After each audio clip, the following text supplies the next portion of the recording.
Yeah. What is going on, everybody? It's your host, Rob, back with another episode of From My Experience podcast, trying to bring you the energy back. One of the things I keep getting from you wonderful listeners is I like the energy at the beginning of the show. I'm trying to remain consistent, but we record at different days at different times, and just different things are happening. And tonight just happens to be one of those nights where the entire week is catching up to me and it's slapping me like a ton of damn bricks. And I'm trying. I promise y'all, I'm trying. Okay? But shout out to you, all of our wonderful listeners and subscribers. Thank you so much for the love, for the shares, for the comments, the personal text messages, the phone calls, all those wonderful things. We love you. Thank you for the continued support. Shout out to our new logo. If you have not been paying attention, we unveiled a new logo. Refreshed, updated, more modern. You know, had to make a few tweaks. You know, that comes with evolution. Hope y'all like that. I think some of y'all were paying attention. I did get some comments about that as well. So just wanted to put that out there once again in case you missed it or did not see it. Also, check out our affiliates. We have a Linktree link, so you can check out Gardener's Garden. You can check out Acre Gold. You can check out Blackwater. And you can check out Jot Forms. Retro Mimi is still on there as well. Check out the link. Check out those affiliates. It's a great way to support the show. Now, today, I am not alone. I have the co-host with the most, who is always vibrating higher, Miss Jessica Fountain. Hello there. Hello, Rob. Hello, world. Excited to be here tonight. Another CU reunion coming up. So, my week has been going. I've had a lot of clarity this week. I actually feel the opposite. So I guess we're yin and yang. I feel like very resting in my intentions this week. So it's been a good week. I don't even know what that means. That means I've been really sitting down in the things that are happening, that I put these intentions out and I feel them, the universe and life, and getting a lot of feedback on each piece. So I've been getting that too. I guess mine just wear me out because I've had to actually do a lot more work behind them. Oh yeah, you got to do the work. Man, I see things and I'm like, all right, and then before I know it, it's 2:00 in the morning. I'm like, all right, I need to close my computer, and stop watching Chicago Med. Ladies and gentlemen, we have another special guest for you. As Jessica hinted, and as I open my notes, I don't know why I closed it, because we had a conversation before we started recording, and I'm getting old because I can't be remembering stuff like I used to. But we do have a wonderful member of our Claflin family with us, which is always great. There's some great people that I went to school with, well, that we went to school with. It truly is a family for us. So shout out to the Claflin University in Orangeburg, South Carolina. But our special guest today. Now, well, Jessica, you can speak to your experience with her. I don't have a lot of personal experience with this person, but I do have one fond memory of laughter and jokes and joy. Someone I used to date has a reunion with her friends, and she is a part of this friend group. And I remember when they all came to town and we were eating pizza and laughing and joking and just having a great time. Is something that I will never forget. It was very, very good conversation. And I was like, these women are all right. I was like, oh, my boo is in great hands. She got the right people around her. It's always good when your lady has good people around her. So I do want to say that I remember that, and I want to thank you for those fond memories and those great moments. I also remember going downtown one time and walking past the building and seeing a list of names of graduates, and my girlfriend at the time stopped me saying, "Oh, that's after school. Hold on, let's see if her name on the list. She don't talk That's like what she she don't talk sounds like that, y'all. But like. uh, we looked, and there's her name on this list of graduates, and I was like, okay, she's still here with us. So, ladies and gentlemen, did you have anything you wanted to add to that? Why are y'all? What is so funny, Jessica? You, but no, I'm really excited. I want to just bring her on in. So, without further ado, She unfurthered my ado, y'all. We have the managing attorney of Johnson-Murphy law firm, who currently works for the state of North Carolina, Miss Krystal. Wait, Krystal Murphy Johnson. Did I say it backwards? Krystal Johnson-Murphy. Good evening, guys. How are you all? Hi, listeners from my experience podcast. How y'all doing? welcome. We're doing. Why are you slapping your forehead? She got 5 names, okay? And on Skype it says something different, okay? Oh, God. I was close. Not close enough, if you ask me. Ooh, I'm gonna remember that next time we have a guest and you introduce them. Hello. How are you? Welcome, Krystal. Thank you. Thank you very much. How are you doing today? And don't answer right away. Don't answer. I want you to really think about that because there's a lot that is going on. There's a lot that has happened. There's a lot that's happening, and there's a lot that will happen. So I don't want that question just to be a default. Hey, how you doing? All is well. No. For real. How are you doing today? I am actually really well. And one of the things about me is like when my kids are happy, I am happy. Recently, my kids did so well in school that they got these little motorized scooter bikes or whatever. Oh, wow. So they were ecstatic when they got home today. They had good days at school, and they were ecstatic to just get on those little motorized scooters. So they're happy. I'm happy. Great day today. Great day. I know nothing about these feelings, but I wish I did. Wait on it. Wait on it, man. Oh, that's a good one. I can't wait to. Or the adverse. Like, Personal joy from the joy of your wonderful children. Yes. So I want to start with this. When did you know that, hey, I need to go into the field of law? So I honestly think that the idea to go to law school came to me when I studied abroad. In college, I had the opportunity to study abroad. I went over to Nairobi, Kenya. And one of the things that I saw there that was just extremely disturbing. And I thought to myself, we don't have that dynamic. And I didn't end up doing what I thought I would be doing, which was international law. Because there in Nairobi, they have these kids as young as like 4 years old. And they live on the street. And they're addicted to, I think they sniff glue, if I remember correctly. And so that like broke my heart, tore me into 1,000 pieces. And I said to myself, I want to grow up. I want to do something and I want to fix that. I don't want to have kids living on the street sniffing glue as young as like 4 and 5 years old. So that's literally where I got the idea. You know what? I think I want to go to law school. I want to do international law. And I want to figure out how to fix that. And so where have you landed in your profession now? Well, now I work with children. I work with juvenile abuse, neglect, dependency, and I also work with delinquency, which means juveniles that get in trouble. So outside of foster care system, there are also juveniles that get in trouble, sometimes in school, sometimes just disobedience, just undisciplined, running away from home, things like that. So I still feel like in a ton of ways, I still ended up working with children, which I think was always my passion anyway. So not quite international law. Having a family kind of has its way of changing things for you.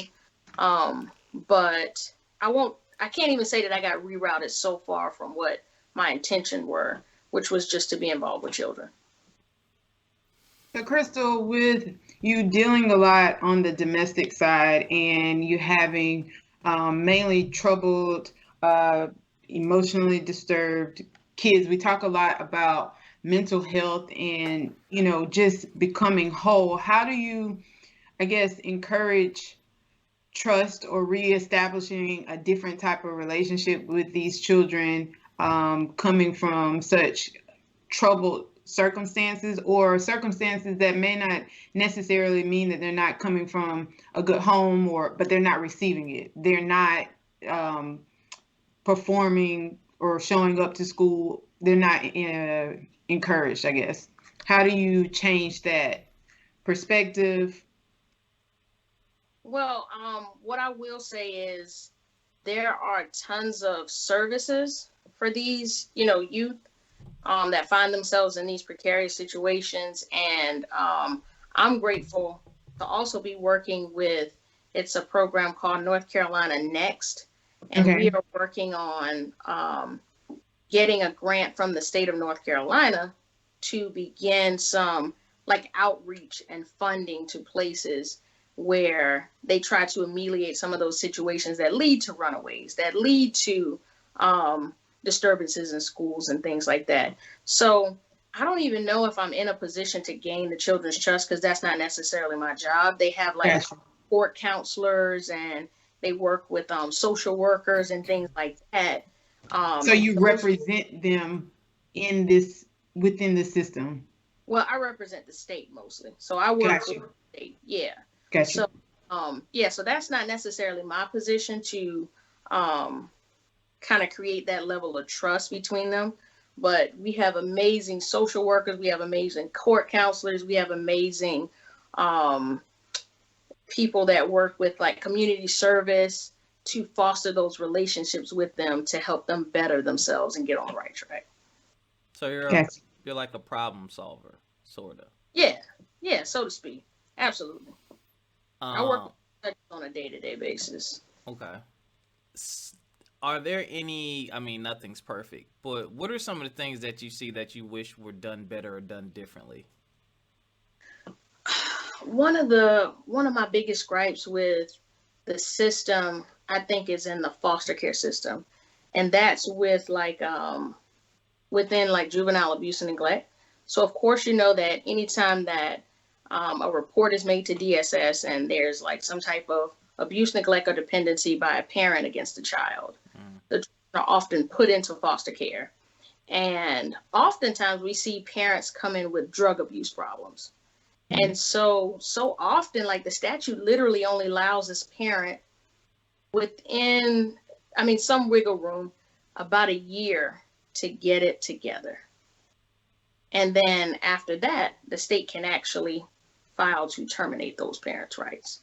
And so that's the most disturbing thing to me is that, and I get it because the state still has to do a balancing act in determining like permanence and stability for that child, and then giving the parent the resources and tools to try to mend the, fences of whatever it was that brought the children into care.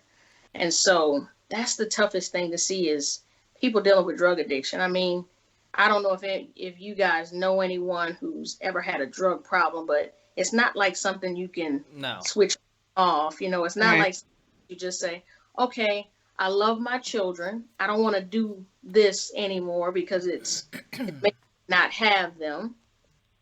So I'm just going to stop with all the drugs. And you guys still there? You still hear me? Yeah. Yeah. Okay. And I'm just going to stop with all the drugs and I'll get my kids back. That's just not how it works. It's chemical dependencies, and it alters your brain. So that's the hardest thing to see for me. And Rob brought that up in the last episode just about, dependence and codependence. What were you going to say, Rob? I'm sorry. Is a part of that process also like taking a look at what the parent is doing, like job and career and stuff like that too, to make sure? Absolutely. The parents actually have like a case plan to work. So they actually are required to have proper housing. They're required to prove to the state that they can have the income necessary to care for a child. They have to have several drug screens done, and they have to come back negative. They have to do parenting classes, and so it's a ton of things that That's a they have. lot. Yeah, You it's a gotta turn lot. your life around in a year, basically. Yep, yep. I ain't got no kids, and I ain't turned my life around in a year, and I have no addictions, and I still ain't turned my life around. Yeah. That's a, that's a that's Which a is tall sad. task. Yeah, and I know there's some people definitely listening, like, well, they shouldn't have such and such in the first place. But everyone's circumstances are different. Some people got tricked. You know, we talked about that last episode. Some people got tricked, man. That's a lot in a year, because it might Yeah. take a fourth or half of that time just to get off. And now I Yeah. need a good enough job. I need to make sure that, woo. And then don't get me wrong. Now the state gives them tons of resources. Yeah. That's the thing I will say is the state gives them tons of resources, but oftentimes, in my experience, it's cyclical. You know, like these kids who are in the system, their parents were in the system. Oh. Their parents were in the system. You know, so it's kind of like it's just history repeating itself because these people lack the skills necessary, or it's some type of predisposition to addiction or something like that. So it's just hard to see. And honestly, I mean, I say this every day at my job. It's sad to say that drugs is job security, you know. But every day at my job, I say how much I hate drugs. How much I hate drugs because it literally keeps just about every facet of court running. Makes sense. Every facet of court, criminal court, Mm-hmm. usually domestic violence, Mm-hmm. DSS. I mean, anything you can think of, there typically is some aspect, of addiction or drugs. And it's terrible. Which I think kind of bounces back to that mental health component. When you are under the influence of something, you're no longer using like the most capacity of your thinking, of your ability to make rational decisions. So it does impact your mental judgment, which you are a advocate of therapy and mental health. Could you tell us a little bit more about your experiences with that? Yeah, I think that we also see a ton of people who have undiagnosed, mental illness. Mm. And I mean, year after year after year after year, you go through and you hear that when they're trying to cut funding from something, federal level, the state level, pretty much any level, they cut it from mental health. And the more we do that, and I don't even know if this is true, like if this is a fact, but to me it seems the more we cut from mental health, the more we see issues, problems, escalations, and things that maybe weren't present in our society, before we stop giving a crap about mental health. But yeah, so many people suffer from it. So many people don't know they suffer from it. So many people are underserved who suffer from it. And so, I mean, that's another facet of things that cause those problems and issues. So It makes sense because we're exposed to so much, and it's so easily to be triggered nowadays. Like, it's ridiculous. Just the stuff that we see and the stuff that we don't even mean to see. So yeah, I could imagine. I'm just glad that the talk around mental health nowadays, again, we talked about this on our last episode. It's just it's more front and center. Like, people aren't ashamed anymore. People don't think, oh, if I have an issue or if I go talk to somebody about this, I'm not quote unquote crazy.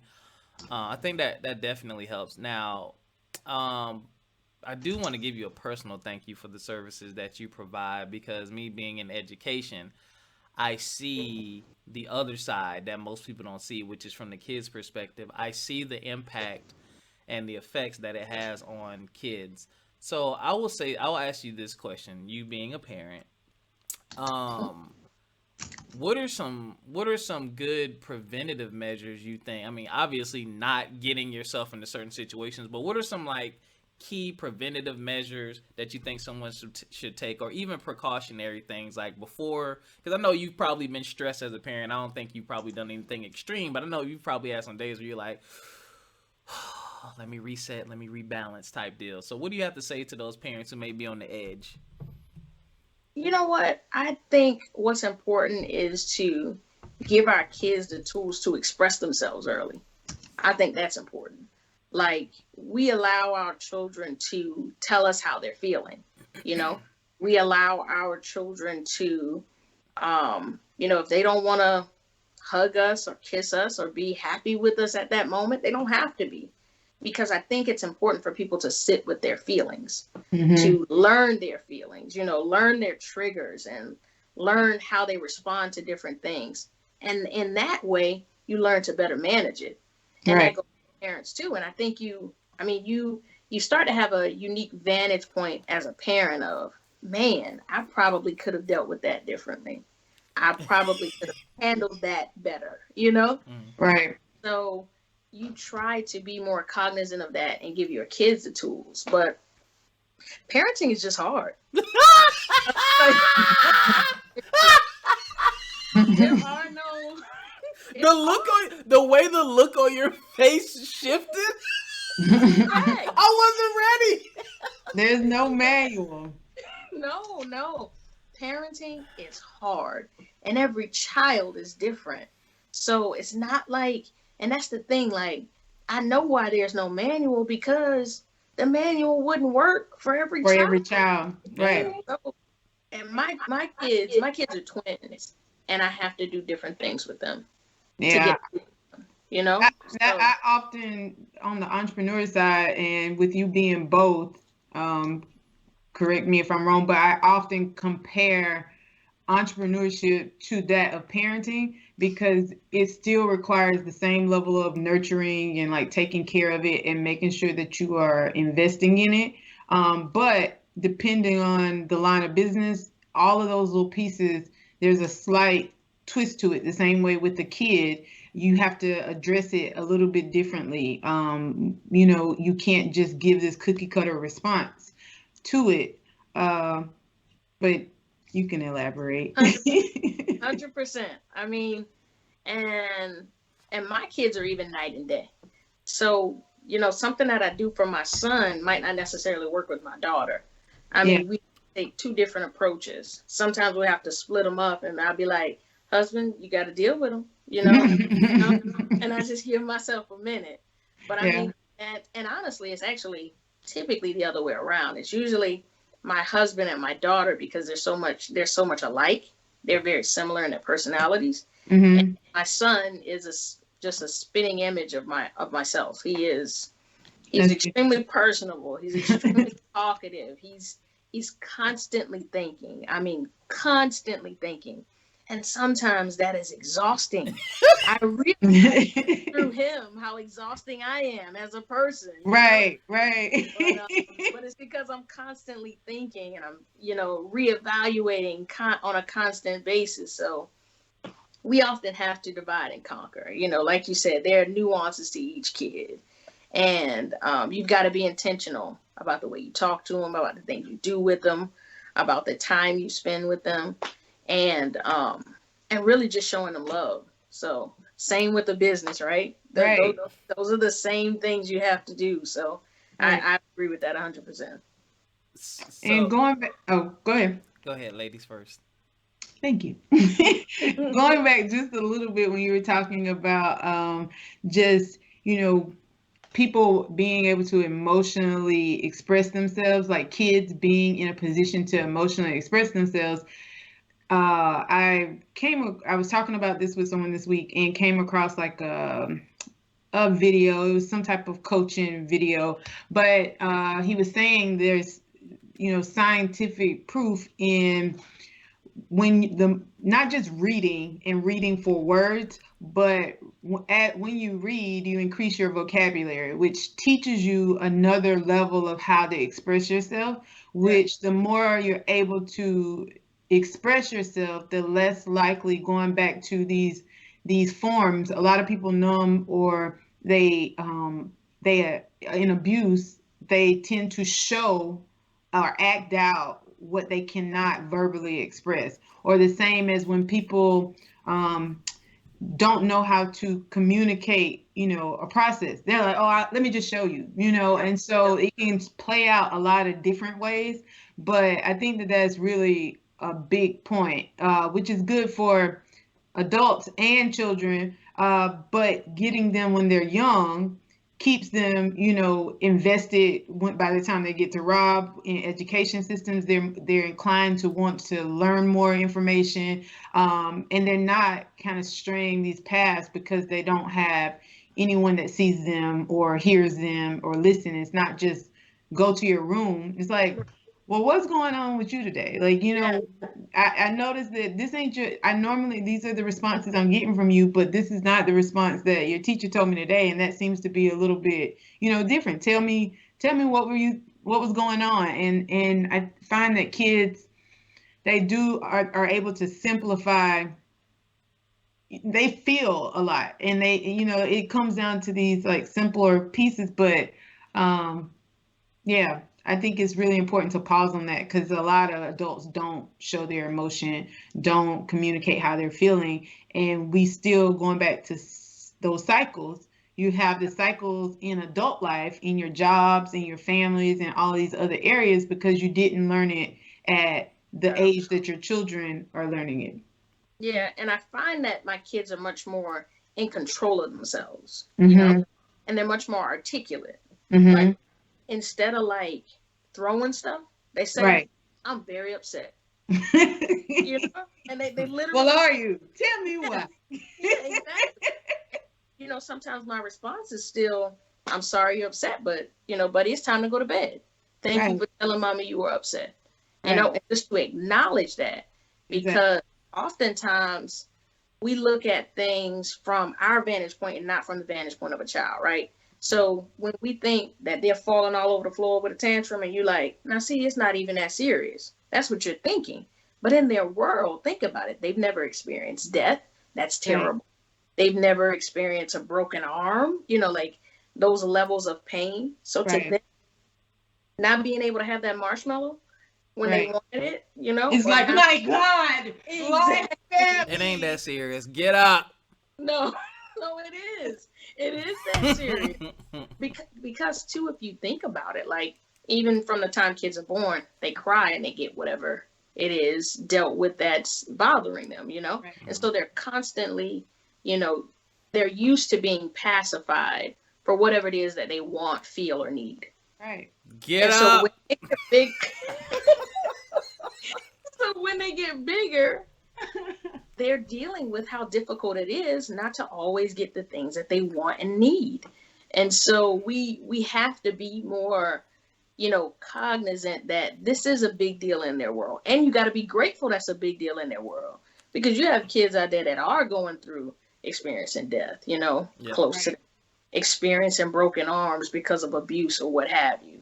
So when my kids throw a tantrum, I realize it's coming from a place of privilege. I'm just kind of like, I know you're used to getting what you want, but not today. Yeah. Filtering through those emotions with kids, I think, back to my point of just exposure, kids now are using words like depressed, devastated, heartbroken. I'm like, man, I didn't even talk like you or even think anywhere near what you're talking about.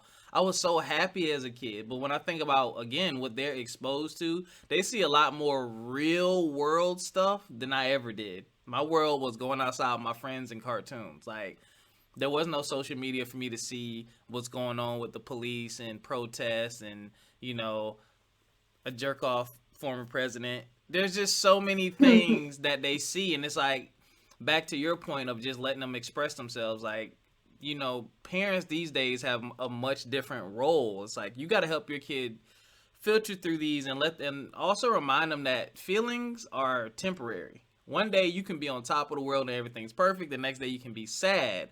But let's talk about and manage these emotions. Depressed. Do you really know what depressed means? That's not a that's not the same as just being sad over something. Depressed is like an ongoing thing, and then having a conversation with them. Well, why do you feel depressed? You know, this is what depressed is. Are you sure that this is where you are with it, or are you just a little sad today? These are conversations I have with them because I take it very serious because, you know, kids hurt themselves. You know, they hurt themselves, or like you said, the nonverbal cues of just, you know, hey, you're not doing your work, or I notice you're not, you know, you pick up on the little things and you can tell when something is wrong. And then I have to gauge the severity of it because I don't know what it's going to lead to. Like, you just in a funky mood, or you about to chop them upside the head with a pencil. Like, I like to be in the preventative stage, or, you know, or you about to do something to yourself. Who knows? But yeah, I feel for our little ones, man. It's a lot. It's a lot for us as adults. So I can only imagine as a kid who doesn't really understand, who's experiencing these things for the first time, how overwhelming it can be just to have feelings and emotions. It's crazy. Yeah, it is. I mean, and we are living in very different times. And every generation says that. And to some degree, I think it's true every generation. Like, they change. They're constantly changing. So, I mean, we are living in very different times. It's hard to be in the present and in the now sometimes. It really is. Now, so I got a question for you. You said you worked you worked for a law firm as an associate, and you said you only lasted 3 months. Oh yeah, and man. You're you had to cuss everybody out, or you wanted to cuss everybody out? What happened? You know what? I when we talk about mental health, and undiagnosed mental health, I really think that, and I don't want to be disparaging. I want to say that it was difficult for the two of us to coexist. It was just difficult for the two of us to coexist. Quickly, that it wasn't for me. That's I'm gonna leave it there because I don't want to be disparaging. I think, and this attorney is a great attorney. She really is an attorney. Maybe not so great with personal relationships, and that's important when you work in the same space. That's important. So yeah, that's it. Okay. Yeah, it was not for me. It did not work. And I won't even say that I don't see myself working in the same space with someone again. That could very well happen. Just didn't work for us. I understand that. Without being in your business, like, so how does that work, as like with you working for the state, contracting? Do you do contracts with the state? Like, how does that process work? I'm actually employed by the state now. Gotcha. I don't even like privately represent clients at the moment. So Gotcha. like if a person calls me, I'll refer them to another attorney because I solely work for the state. Gotcha. Okay. Every day. Yeah. So I mean, and I think about going back to private practice often, but I honestly think I'm good with the 9 to 5 right now because of my little ones. Like when you work in private practice, you two both know probably better than anybody else that I could talk to about it. But when you work for yourself, it's 24/7. It's just you. Yep. It's all you're figuring everything out from top to bottom, from open to close, from from payroll to it's everything. It's a lot. Yeah, everything. Everything. Yeah. What sticky notes? Everything. Everything. Like, not that matters, but you still need them. Whatever. It's every task. So yeah, there's a lot until you delegate.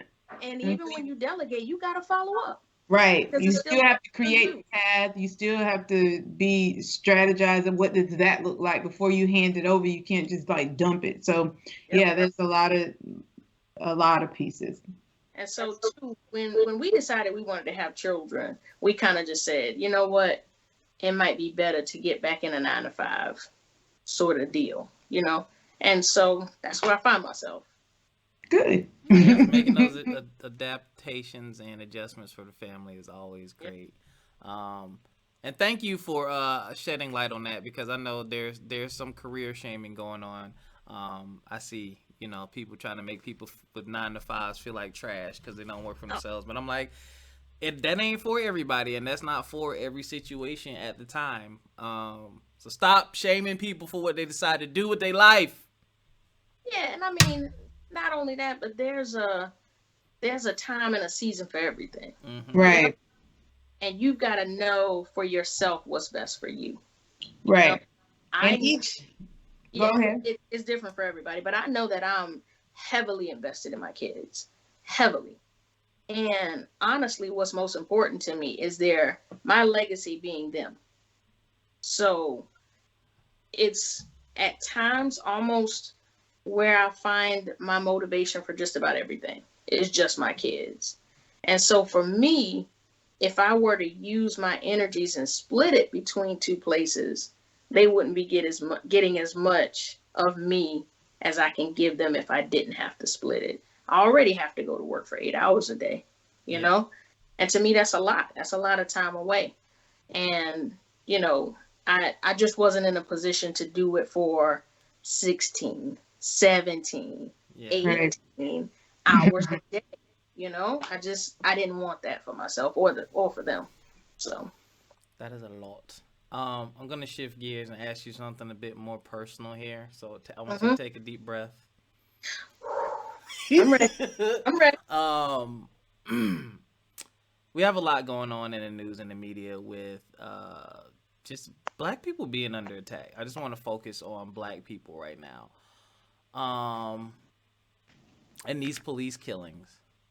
And you being a woman with a family, with a husband, with 2 children, what are you personally doing on a day-to-day basis just to keep yourself together and help keep the family strong, keep the family together? I know everyone plays a different role in their household, but you know, your husband walks out. I don't know if he's going out to work, but like, y'all are apart for a time of day. So what is your reassurance to yourself that, okay, everything's okay, I'm not going to freak out? I know that, when I turn on the TV or when I hear the news, like that's not, that might be another black man, but that's not my husband. Like, how do you kind of balance this from your perspective? I'll be honest with you. I don't know that there is a way to balance it. I feel like it's heavy, it's constantly traumatic, and it's something that, and full transparency, I started, after I had my children, I started like having really bad anxiety. Mm. And it wasn't even about my children being black in America yet. It was just about, how do I protect my children? Like something could happen to them at daycare. You hear all these stories about daycare. Mm. Oh God, It yes. happened, yeah, in the bathtub. Like, how do I protect my children? So I started having serious bouts with anxiety. And so, talked to my doctor and everything, and I just started going to therapy. So that's number one. I go to therapy, right? Mhm. I feel like I also have as candid as possible of conversations with the people that I run into on a day-to-day basis. My coworkers, law enforcement that I might see, judges that I interact with, because sometimes there are, with what we're going through right now, everybody feels safest within their own microcosms, you know? Yep. The people who look like them, the people who think like them, the people who buy the same cereal and clothes, like everybody feels most comfortable where you can identify with the people around you. And so I know that just having a conversation with someone who is not in my microcosm is implanting maybe a vantage point that they never thought about, Nice. Yeah. you know? So I hope that that's my, what I can contribute. But I mean, and there's so much more that I want to do all the time, but I just don't have the time. I want to do more, but I feel like I'm doing something when I have a conversation with a law enforcement officer and they say to me, they don't understand why it's so bad, why people think it's so bad. It's just the media trying to influence you. Mm. You know what I mean? And once Yeah. you say that, you're like, whoa, that's how you feel? Yeah. You know, that's how you feel? And then I say, imagine this. Imagine you've flown all your life, right? You've taken flights, you go, cross country, you've gone internationally. And then one day, all of a sudden, you see airplanes every day crashing. Every day you see an airplane crashing. It doesn't matter the reason. Just every day you see an airplane crashing. Every time you see one, it imprints on your brain. Dang, that could be me. Yep. Dang, that next flight that go down, I could be on it. That could be my mom, my dad. And then over time, you start to build this anxiety that you weren't even aware of until you were afraid of getting on a plane. Yeah. And then when I say that to him, he's just like, okay, I can see what you're saying. But it's the media's fault. Okay. Wow. I can understand how you think it's the media's fault, but the media can't broadcast what doesn't happen. Right. Right? And then they say, I can't think of how the conversation flows, but it's just an opportunity to give them something to think about, Yeah. Like, no, it's not just the media. It's not something people are making up. It's happening. It's real. Very And real. even if it isn't real, if you saw it every day, you will begin to think it's real, right? Right. Mm-hmm. So, I don't know. I wish I could do more, but I feel like at least talking to people who don't, walk in the same circles that I do might give them something to consider. We all have an area of influence, and I think a lot of times people we all on different topics think like, if I'm not doing XYZ, then I'm just not gonna do anything because it's not gonna matter. And we all have a responsibility to vibrate around whoever we're around. Like, so if it's a room of 5, then using your voice among the 5. If it's a room of 500, being courageous enough, and it's not like coming into the room necessarily speaking, but when you have those opportunities and they show themselves, or people show their face or their ideals, challenging that thought, not necessarily going with the position that you're going to change their mind, but I think challenging is a little bit different than trying to change someone's mind. It's like, if that is, which I'm sure as an attorney, all about that debate Yes. and the dance of that. But, just being willing to say, like, I don't think so. And like, have you ever considered, like, I think that those are really influential moments. I experienced them in my studio where 65% of my clients are non-Black. And so there's often these mentalities that are not, they don't align.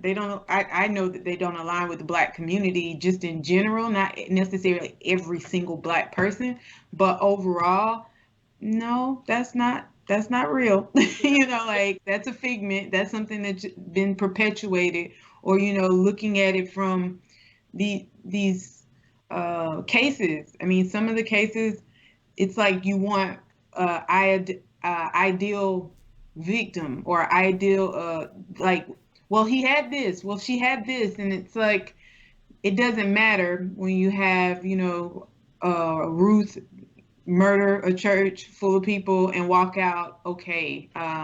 So using our influence to make sure that we are impactful in the areas that we are. So kudos to that. Yeah.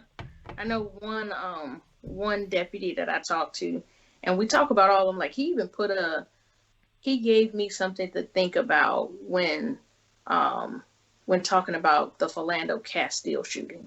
He gave me something to think about. It's something I would have never seen on my own. But how we literally start our conversation just about every time is either he says it or I do. I'm not going to agree with you, right? We're not going to go. And I feel like that, that's fine. Mm-hmm. But, I want you to hear it from somebody that you know. Mm-hmm. I want you to hear it from somebody that doesn't have the motive to just say, all cops are bad. Right. All cops are evil. All cops are racist. Like, that's not it. that may be the narrative that you hear. But I'm not that person, Right. And so once that happens, it already establishes kind of like a level of trust. Right. That you just don't have with the media screaming and shouting things at you, and how they feel is that they're being attacked with Black people. I don't know. I don't even understand it. I really don't understand it. I think they think Black people just want things for free, when they don't realize how much we've worked, Well, I think a lot of people are really blinded, like really blinded in their, going back to your example about children, and in their world, they haven't been told no yet. In their, like, in conversations, there really is a disconnect, like a disconnect that is not my experience, not my cousin's experience, not my father's experience. The same, and it's like over and over and over in our community, that's not our experience, but it opposes their thought process. I mean, from LeBron to TT, whoever, like, it is, everybody has that same, universal experience. You can be Barack Obama, Michelle Obama, and still be impacted by racism, bias, at some point in your life. And so if that's not your life, I think sometimes people give themselves credit for things that, no, that you benefited from that out of me being discriminated. Like, yes, you were able to capitalize, and you don't see these economic changes from, home ownership to college acceptance, all these different, I mean, there's so many different barriers that put people in position to create different outcomes, and we start looking at the minuscule instead of, like, let's draw that line all the way back to the source. And the source is, I didn't have those same resources, and even still, with what I did have, miraculously I'm here, so I don't know. Rob, your face looked like you, like, No, I mean, y'all are basically hitting the nail on the head. It goes back to just personal experience. Some white people literally don't know the life of a Black person. If you've never really worked closely with or taken the time to develop, a relationship with Black people to see how they interact, see that we're human, we're people too. Like, we're not just what you see and entertainment and media, because without that personal relationship, that's all they have to go by. These perpetuated stereotypes and things of that nature. Fortunately, I have the benefit of growing up around a lot of different people from a lot of different backgrounds and cultures, and I've had these conversations with them. They're like, wow, I didn't realize this, or wow, like, do all of y'all do that? Like, and it's not in a bad way. It's like, I've never seen this before. Is this like a Black thing? Is this a white thing? Is this an Asian thing? And we start to really build genuine relationships, you can see that, yeah, we have differences, but we also have similarities. And one of those similarities is we all want to live. Yes. Like, like, like, we all, like that.